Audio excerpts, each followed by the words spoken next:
বলবেন রেডি? হ্যাঁ, বইয়ের গেছি যে শিক্ষা মিশনে প্রত্যেককে স্বাগত। আমরা এখানে উপস্থিত আছি ক্লাস 10 এর ছাত্রীরা।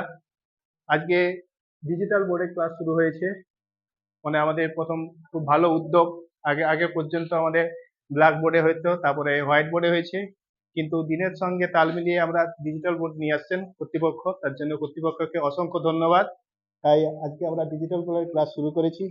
আমরা শুরু করেছি যে বংশগতি সংক্রান্ত যে রোগগুলো রয়েছে, যেমন হচ্ছে হিমোফিলিয়া রয়েছে, বর্ণান্ধতা রয়েছে, থ্যালাসেমিয়া রয়েছে।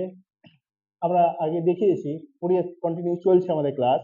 বর্ণান্ধতা রোগ রয়েছে, হিমোফিলিয়া রয়েছে এবং কালার ব্লাইন্ড এবং আরেকটা রয়েছে থ্যালাসেমিয়া রয়েছে। তার মধ্যে আমরা শুরু করেছি যে এক্স ক্রোমোজোম গঠিত যে রোগগুলো হয়, যেমন হচ্ছে বর্ণান্ধতা, এক্স ক্রোমোজোমে প্রচ্ছন্ন রোগ।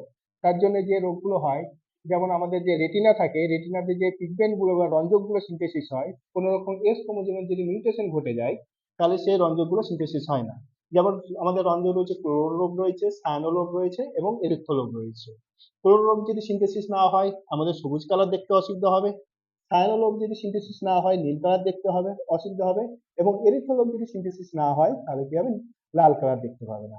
এবং যে রোগটা হয়, যদি ক্লোরোলোব সবুজ কালার চিনতে না পারে, তাদেরকে বলা হয় কি ডিউটেরোনোপিয়া।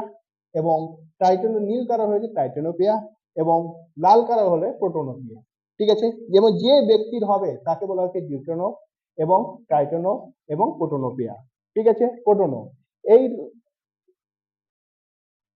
আমরা এখানে কস করিয়ে দেখেছি কি, স্বাভাবিক পুরুষের সঙ্গে আক্রান্ত মহিলার যদি বিবাহ হয়, তাদের সন্তানদের মধ্যে কত পার্সেন্ট বাহক হবে, কত পার্সেন্ট আক্রান্ত হবে, এবং কত পার্সেন্ট আক্রান্ত কন্যা হবে এবং কত পার্সেন্ট আক্রান্ত পুত্র হবে, সেটা আমরা করে দেখি। তার সঙ্গে আমরা আরেকটা প্রবলেম দেখে নিচ্ছি কিরকম, যে আক্রান্ত পুরুষের সঙ্গে বাহক মহিলার যদি বিবাহ হয়, তাহলে কন্যা সন্তানদের মধ্যে বর্ণান্ধ হওয়ার সম্ভাবনা কত। আমরা এখানে রেজাল্টে পেয়েছি যে আক্রান্ত সন্তানদের মধ্যে, কন্যা সন্তানদের মধ্যে 50% আমরা আক্রান্ত পাচ্ছি। এবারে এর পরবর্তী আরো কষ্ট যেগুলো রয়েছে আমরা পরপর দেখে নেব। যেমন এবার যদি আমরা নেক্সট করি, যে স্বাভাবিক পুরুষের সঙ্গে যদি আক্রান্ত মহিলার যদি বিবাহ হয়,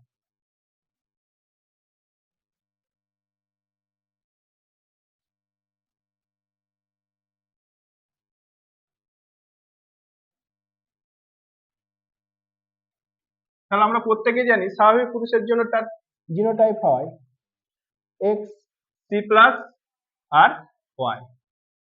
আক্রান্ত মহিলার জন্য কি হবে, X C minus X C minus. বুঝা গেল? তাহলে এখান থেকে কি হয়, গ্যামেট উৎপাদন হবে।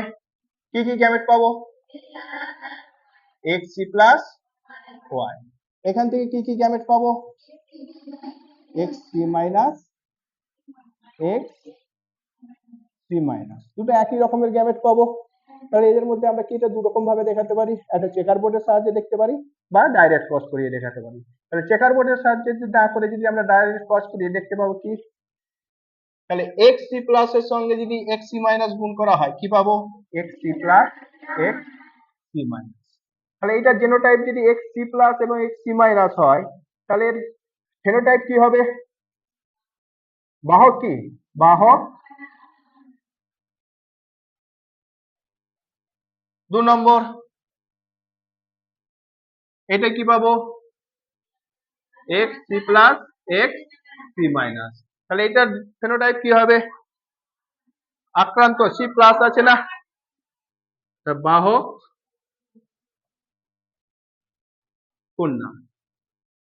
নেক্সট এইটা আমরা কি পাবো, X C minus Y C minus Y. এটা কি পাচ্ছি, জেনোটাইপ আক্রান্ত